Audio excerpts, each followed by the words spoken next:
Hello friend, welcome back to my YouTube channel. हम लोग आज नेक्स्ट चैप्टर स्टार्ट करते हैं, चैप्टर 11 जो है एरियाज रिलेटेड टू सर्कल। मतलब कि सर्कल में कितने तरह के एरिया होते हैं और उस एरिया को कैसे फाइंड आउट करेंगे। तो सर्कल का एरिया तो जनरली हम लोग जानते हैं कि पाई आर स्क्वायर, और यहाँ पे हम लोग सेक्टर और सेगमेंट का एरिया निकालेंगे। तो सबसे पहले सेक्टर और सेगमेंट का डिफिनेशन देखेंगे। देखो, area of sector and segment of a circle.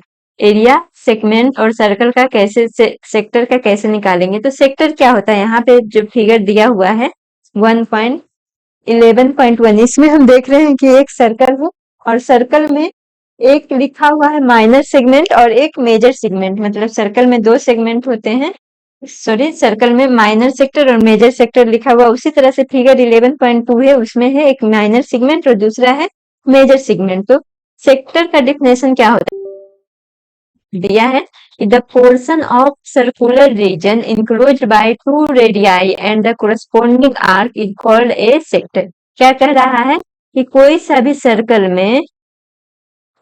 Circle का वह पोर्शन जिसमें कि हम लोग दो रेडियाई का कंसीडर करते हैं। कौन सा? दो रेडियस हो जाएगा, ये दोनों रेडियस हो गया, और इससे जो आर्क बना है, तो ये दोनों रेडियस से जो इंक्लोज्ड आर्क हुआ ये वाला हुआ। तो ये जो पोर्शन हुआ, इस पोर्शन को हम लोग बोलेंगे सेक्टर। देखो क्या कह रहा है कि the portion of the circular region का वैसा पोर्शन जो दो रेडियाई से बना हुआ है और दोनों रेडियाई के बीच आर्क, मतलब इसको हम लोग बोलेंगे सेक्टर। तो यहाँ पे देखो, तो सेंटर पे एंगल बनेगा। हम जानते हैं कि सर्कल पे टोटल एंगल कितना बनता है, 360 सेंटर पे। तो यहाँ पे भी ये दोनों के बीच कुछ एंगल बनेगा। तो ये देख रहे हैं कि दो दो एंगल बन जा रहा है एक तरफ सेक्टर से। तो एक को कहेंगे, जो स्मॉलर एंगल बन रहा है इसको हम लोग बोलेंगे माइनर सेक्टर, और जो इसके अपोजिट बन रहा, मतलब ये पूरा अगर छीटा हुआ तो ये जो पूरा होगा, ऊपर वाला भी देखो, तो ऊपर वाला भी पार्ट है जो दो रेडियस से, और एक ऊपर वाला पार्ट कैसे है, ये भी तो वही चीज है, दो रेडियस है और दोनों रेडियस का कोरस्पोंडिंग आर्क से मिलकर के, तो ये भी एक सेक्टर हुआ। ये देखो, तो इसको हम लोग बोलेंगे मेजर सेक्टर। मतलब मेजर सेक्टर कहने का मतलब हो गया, ये जो पोर्शन कहलाएगा, ये पोर्शन को बोलेंगे मेजर सेक्टर। मेजर सेक्टर क्यों बोलेंगे? क्योंकि यहाँ पे एंगल जो बन रहा है वो ज्यादा बड़ा बन रहा है, मेजर एंगल बन रहा है, तो इसलिए हम इसको बोलेंगे मेजर सेक्टर, और बाकी जो बच गया उसको बोलेंगे माइनर सेक्टर। यहाँ पे देखो, पी और क्यू दो से डिनोट किया हुआ है। पी वाले रीजन को बोलेंगे माइनर सेक्टर और क्यू वाले रीजन को बोलेंगे मेजर सेक्टर। देखो, सेंटर पे एक एंगल बना है, दो रेडियस है, ओ ए और ओ बी, और ओ ए और ओबी के बीच का जो आर्क है ए बी, ये दोनों को मिला करके माइनर सेक्टर एक तरफ से हो रहा है और दूसरे तरफ से मेजर सेक्टर बन रहा है। उसी तरह से सेगमेंट का डिफिनेशन जो है, and the portion of the circular region enclosed between A code and the corresponding arc is called A segment of the circle. क्या कह रहा है कि कोड और आर्क के बीच का जो सेगमेंट होगा, जो पोर्शन होगा सर्कल में, उसको हम लोग बोलेंगे सेगमेंट। जैसे देखो, एक सर्कल है जिसका सेंटर ओ है, तो आर्क मतलब कि उस सर्कल को दो पॉइंट पे कट करना चाहिए। एक तरह से एक पार्ट ऑफ हो गया सेकेंड का, तो सॉरी, कोड मतलब कि उस सर्कल को दो पॉइंट पे कट करना चाहिए। तो जैसे देखो, ए बी, इसमें ए बी क्या हो गया, इस सर्कल में ए बी कोड है, और ए बी कोड से जो आर्क बना है, तो दो तरफ से आर्क बना है। आर्क जो रेडियस सर्कल का, इस तरह से आर्क जो सर्कल का पार्ट होगा सरकमफ्रेंस का, तो दो तरफ से है, एक नीचे से है और एक इसके ऊपर से है। तो नीचे जो स्मॉलर पोर्शन होगा उसको हम लोग बोलेंगे माइनर सेगमेंट, और जो बड़ा वाला पोर्शन होगा उसको बोलेंगे मेजर सेगमेंट। इसमें भी स्मॉलर सेगमेंट को, माइनर सेगमेंट को पी से डिनोट किया और मेजर सेगमेंट को क्यू से। अगर कहीं पे भी सेगमेंट या सेक्टर लिखा रहे, ओनली कहे कि सेगमेंट या सेक्टर लिखा रहे, तो इसको हम लोग बोलेंगे, क्या समझेंगे, माइनर सेक्टर या सेगमेंट। मतलब कि जब तक अगर मेजर ना लिखा रहे तब तक हम लोग उसको सेगमेंट या सेक्टर, माइनर का ही हम लोग समझेंगे। अगर मेजर लिखा रहे तब उसको हम मेजर सेक्टर समझेंगे या मेजर सेगमेंट समझेंगे। सिर्फ सेगमेंट या सेक्टर लिखा रहे तो उस कंडीशन में हम लोग माइनर ही अंडरस्टूड रहेगा। अब देखो, तो ये तो हम डेफिनेशन जान लिया। अब इसका एरिया कैसे निकालेंगे। Area of sector of angle theta. Area of sector of angle theta equal to theta by 360 into pi are square. इसको कैसे निकाले हैं? ये तो फॉर्मूला हो गया कि area of sector of angle theta equal to theta by 360 into pi are square. कैसे हम इसको निकाले हैं? तो हम जानते हैं कि पूरा सर्कल में जो सेंटर पे एंगल बनता है वो 360। तो जब 360 एंगल रहता है, सेंटर पे अगर 360 एंगल बन रहा है तो एरिया कितना होता है? पूरा सर्कल का एरिया पाई आर स्क्वायर। तो अगर 1 डिग्री अगर एंगल बनेगा तो एरिया हो जाएगा पाई आर स्क्वायर बाई 360। उसी तरह से अगर सपोज करो थीटा एंगल बन रहा है तो थीटा एंगल के अंदर जो सर्कल का एरिया आ जाएगा वो आएगा pi are square by 360 into theta. मतलब कि theta by 360 into pi are square. यही आ गया एरिया ऑफ सेक्टर। कैसे आ गया ये भी हम जान लिए हैं। जैसे देखो ये सेक्टर है, सेक्टर को कैसे डिनोट कर रहे हैं? तो ओ ए पी बी से। ओ ए पी बी क्या इसमें डिनोट कर रहा है? तो सेक्टर डिनोट कर रहा है। और कौन सा सेक्टर? हमेशा सेक्टर जहां भी बोल रहे हैं तो उसको माइनर सेक्टर समझना है। देखो उसी तरह से है, दो रेडियस है और दोनों रेडियस जो है उससे एक आर्क है, आर्क के बीच वाला पोर्शन को हम लोग बोलेंगे सेक्टर। तो ये हो गया सेक्टर और सेक्टर का डेफिनेशन और साथ ही साथ सेक्टर का फॉर्मूला। और इसी तरह से अगर मेजर सेक्टर का होगा, अगर एरिया ऑफ मेजर सेक्टर, तो एंगल के जगह पे मेजर सेक्टर एंगल के जगह पे कैसे लिखेंगे? जब एंगल थीटा बन रहा था तो इतना था, और एंगल अगर मेजर सेक्टर में 360 माइनस थीटा हो जाएगा upon 360 into pi are square. बस थीटा के जगह पे एंगल हम चेंज करेंगे, बाकी सब वही रहेगा। तो ये तो हो गया area of sector of an angle theta. Theta angle रहेगा तो एरिया ऑफ सेक्टर ऑफ क्या होगा? अब उसी तरह से देखो तो length of an arc of sector angle theta. Length of arc कहने का मतलब जैसे अभी एक सर्कल बना रहे थे और इसमें सेक्टर इस तरह से बन रहा था ओ ए पी बी, ये सेक्टर बन रहा था। तो आर्क इसमें कौन सा था? ए बी था। Length of arc A B या फिर एपीबी भी हम लिख सकते हैं। आर्क को अगर रिप्रेजेंट करना चाहें तो एपीबी हम लिख सकते हैं। यहाँ पे जो आर्क बना है एपीबी, इसी का लेंथ फाइंड आउट करना है। तो इसमें भी वैसे ही करेंगे। जब पूरा सर्कल था तो सर्कल का सरकमफ्रेंस होता है 2 पाई आर। जब 360 एंगल था तो सरकमफ्रेंस पूरा आर्क कितना था? 2 पाई आर। जब 1 डिग्री एंगल रहेगा तो 2 पाई आर अपॉन 360। उसी तरह से अगर थीटा डिग्री एंगल है तो ये हो जाएगा 2 pi R upon 360 into theta. कैसे? क्योंकि पूरा आर्क, आर्क मतलब यही सर्कल का जो सरकमफ्रेंस का कर्व सरफेस होता है, इसको हम लोग आर्क बोलते हैं। तो ये 2 pi R upon theta upon 360 into 2 pi R. तो वही हो गया length of an arc of a sector of angle theta equal to theta upon 360 into 2 pi R. ये सेकेंड फॉर्मूला हो गया। ये तो हो गया सेक्टर का। अब हम सेगमेंट का एरिया कैसे निकालेंगे? देखो सेगमेंट कैसे होता है। एक सर्कल हो गया, सर्कल में एक कोड हो गया, तो इस कोड ए बी और इसके साथ वाले आर्क को, मतलब इतना पोर्शन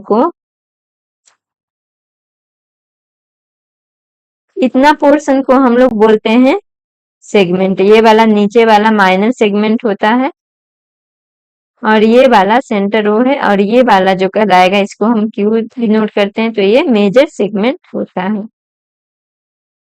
तो अब हमको यही एरिया निकालना है। ये एरिया कितना आएगा? तो अगर हम देखो तो यहाँ से OA और OB को हम मिला दें तो इस तरह से ये नीचे वाला पूरा पोर्शन क्या बन जा रहा है? दोनों रेडियस को अगर मिलाएं तो दोनों रेडियस और आर्क मिला करके पूरा बन जा रहा है एक सेक्टर। मतलब कि अगर हम एरिया ऑफ सेगमेंट एपीबी निकालेंगे, ये पीबी, ये पूरा नीचे वाला पोर्शन जो ब्लू रंग से ऐड है, तो इसको हम निकालने के लिए पूरा सेक्टर एक बन रहा है, एक पूरा सेक्टर बन रहा है, तो सेक्टर का एरिया में से जो ट्रायंगल बन रहा है ओ ए बी, उसको माइनस करेंगे तो ये ब्लैंक जो ब्लू रंग से फिल है ये वाला एरिया निकल जाएगा। तो area of segment A P B equal to area of sector O A P B minus area of triangle O A B. तो area of sector O A P B equal to क्या हो जाएगा? अगर theta angle है तो theta by 360 into pi are square minus area of triangle O A B. देखो उसी तरह से area of major sector O A Q B, area of major sector O A Q B पूरा का अब इधर वाले सेक्टर का एरिया क्या हो जाएगा? तो पूरा का पाई आर स्क्वायर सर्कल का एरिया, उसमें से ये वाला स्मॉल वाला सेक्टर का एरिया घटा देंगे तो ये मेजर सेक्टर का एरिया फाइंड आउट हो जाएगा। और एरिया ऑफ मेजर सेगमेंट वही तरह से पूरा सर्कल का एरिया पाई आर स्क्वायर और minus area of minor segment, जो एरिया इसका एरिया निकालने हैं उसको माइनस कर देंगे पूरा सर्कल का एरिया में, तो ये ऊपर वाला पोर्शन जो बच जाएगा उसका एरिया फाइंड आउट हो जाएगा। ये हो गया डिफिनेशन और फॉर्मूला। अब हम एक दो एग्जांपल इस पे बेस्ट डिस्कस कर लेते हैं, उसके बाद एक्सरसाइज का क्वेश्चन सोल्व करेंगे। आ जाते हैं एग्जांपल नंबर फर्स्ट पे। Find the area of sector of a circle with radius 4 centimetre and of angle 30 degree. Also find the area of the corresponding major sector. Pi का value देखो, radius दिया हुआ है 4 सेंटीमीटर, एरिया जो angle बन रहा है, एंगल को थीटा से रिप्रेजेंट करते हैं, तो थीटा इक्वल टू 30 डिग्री बन रहा है। तो एरिया ऑफ सेक्टर निकालना है। सेक्टर दिया हुआ है मतलब कि यहाँ पे कुछ नहीं कहा गया, सेक्टर मतलब माइनर सेक्टर। तो एरिया ऑफ सेक्टर, देखो सेक्टर क्या कैसे डिनोट करेंगे, इसमें भी वही figure O A P B. O A P B equal to हो जाएगा theta by 360 into pi are square. Theta की जगह पे 30 अपॉन 360 इंटू पाई की जगह पे 3.14 लेना है और रेडियस की जगह पे 4 सेंटीमीटर, 4 का स्क्वायर, तो थीटा बाई 360 ये आ जाएगा 1/12 और ये आ जाएगा 60 इंटू 3.14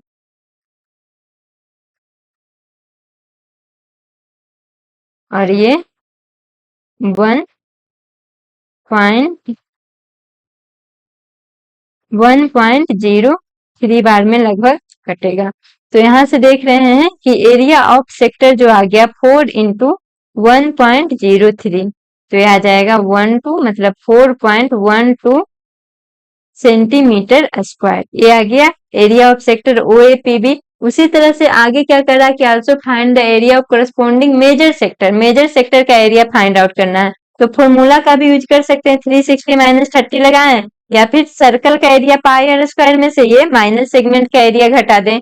तो यहाँ पे फॉर्मूला पे ही यूज करते हैं एरिया ऑफ मेजर सेक्टर, वो हो जाएगा ओ ए क्यू बी। अब एरिया ऑफ मेजर सेक्टर मतलब 360 माइनस 30 हो जाएगा, 360 minus theta upon 360 into pi are square. तो 360 में से 30 घटाएंगे, ये आ जाएगा 330 अपॉन 360 इंटू पाई का वैल्यू 3.14 और आर का वैल्यू तो रेडियस इंटू स्क्वायर, यहाँ से एक कट जाएगा, ये 9 बार में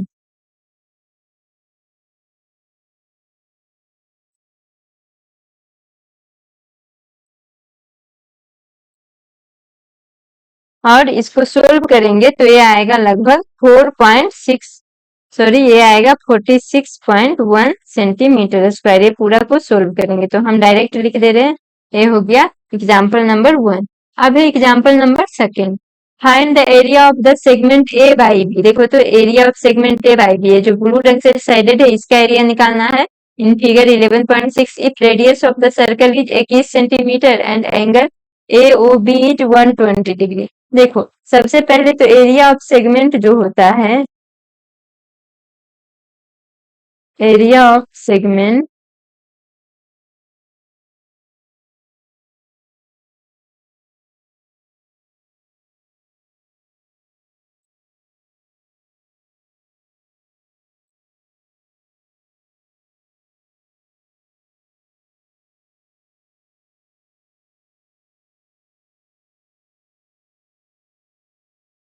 एरिया ऑफ सेगमेंट अगर लिखेंगे ए बाई बी, तो फॉर्मूला क्या पढ़े हैं, एरिया ऑफ सेक्टर जो उससे सेक्टर से एरिया बनेगा O A by B minus area of triangle triangle A O B. तो देखो area of sector sector O A by B का एरिया क्या आ जाएगा, तो ये आ जाएगा थीटा बाई 360। थीटा का वैल्यू यहाँ पे कितना दिया हुआ है 120, तो 120 by 360 into pi are square, pi की जगह पे 22/7 लेना है और रेडियस है 21 इंटू 21, तो ये 3 बार में कट जाएगा, ये 7 तो 22 से 21 में मल्टीप्लाई करेंगे तो आ जाएगा 462 सेंटीमीटर स्क्वायर। अब तो ये आ गया पूरा सेक्टर का, मतलब कि कौन सा पोर्शन का एरिया आ गया है, ये पूरा पोर्शन का आ गया है इस तरह से। ये पूरा जो अभी हम इंडिकेट किए उस पोर्शन का है। अगर इसमें से ब्लू वाला पोर्शन का एरिया निकालना है तो हमको ट्रायंगल जो होगा, ट्रायंगल कौन सा बन रहा है, इस तरह से बन रहा है, यहाँ पे एंगल 120 बन रहा है और ए बी, ए ओ है, ए 21 है, ए 21 है। तो हम इसका ट्रायंगल का एरिया निकालने के लिए सबसे पहले क्या करेंगे, यहाँ से ओ, यहाँ पे ट्रायंगल थोड़ा सही नहीं बना है, फिर से बना लेते हैं।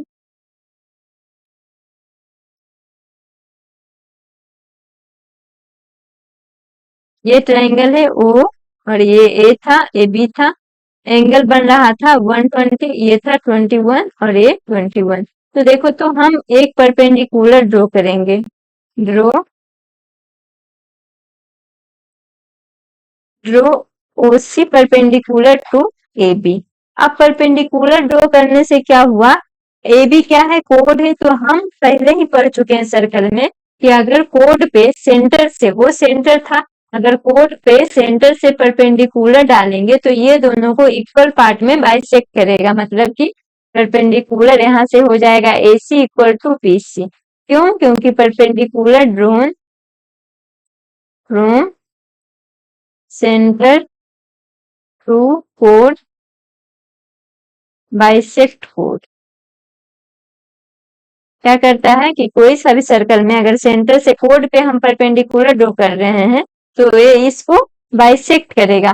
मतलब कि अगर हमको इस ट्रायंगल का और यहाँ पे बाइसेक्ट करेगा तो यहाँ पे जो एंगल भी बनता है और एंगल भी हाफ ऑफ हो जाता है, तो ये 120 था तो इसलिए ये 60 हो जाएगा।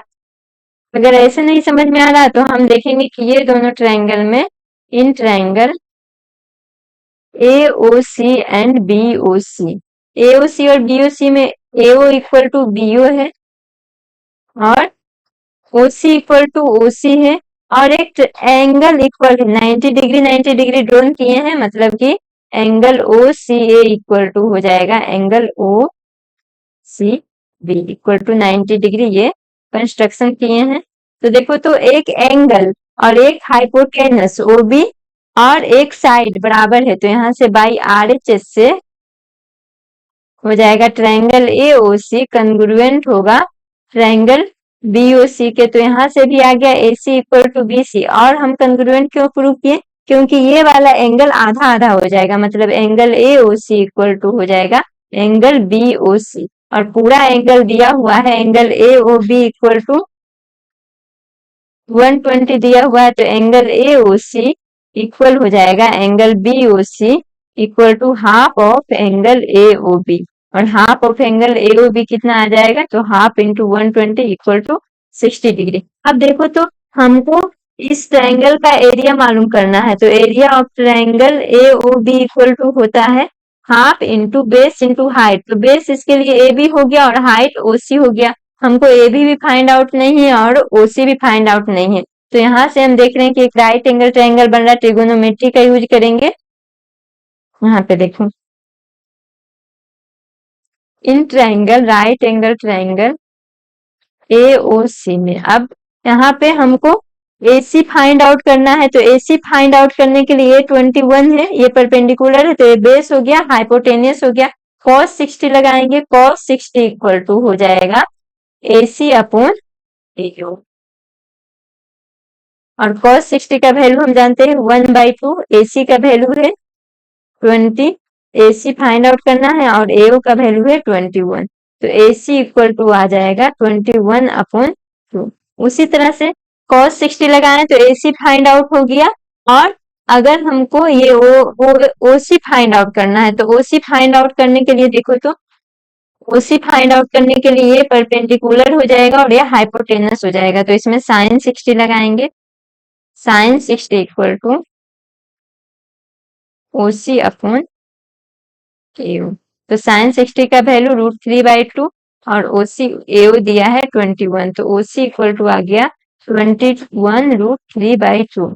तो देखो, तो यहाँ से AC आया है, हमको फाइंड आउट क्या करना है, AB इक्वल टू आ जाएगा 2AC, और 2AC इक्वल टू 2 इंटू 21/2 मतलब 21 सेंटीमीटर। OC आ गया 21√3/2 सेंटीमीटर। तो अब हो जाएगा एरिया ऑफ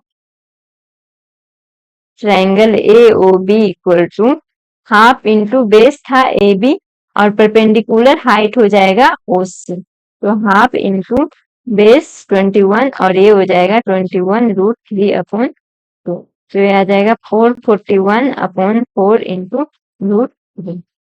अब ये तो area of triangle find out हो गया, और यहाँ से एरिया ऑफ सेक्टर भी मालूम था। देखो, एरिया ऑफ सेक्टर भी मालूम था 462, और एरिया ऑफ ट्रायंगल भी मालूम आ गया। तो area of segment A/B equal to हो जाएगा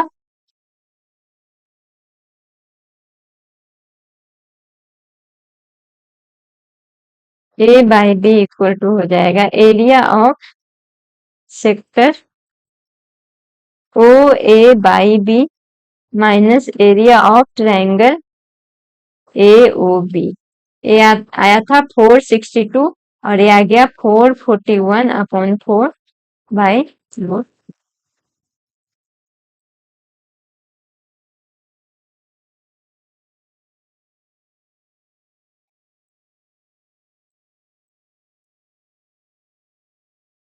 इसमें 21/4 अगर कॉमन ले लेंगे, ये कितना था, 21 इंटू 22 था, माइनस 441/4 रूट।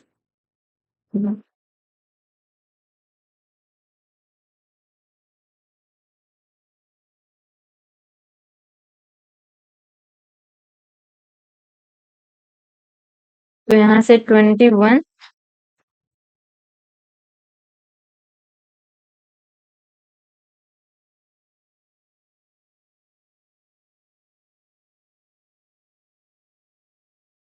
21 को कॉमन लेंगे तो ये आ जाएगा 22 माइनस ये 21/4 इंटू √3 सेंटीमीटर स्क्वायर। तो इस तरह से एरिया ऑफ सेगमेंट निकल गया।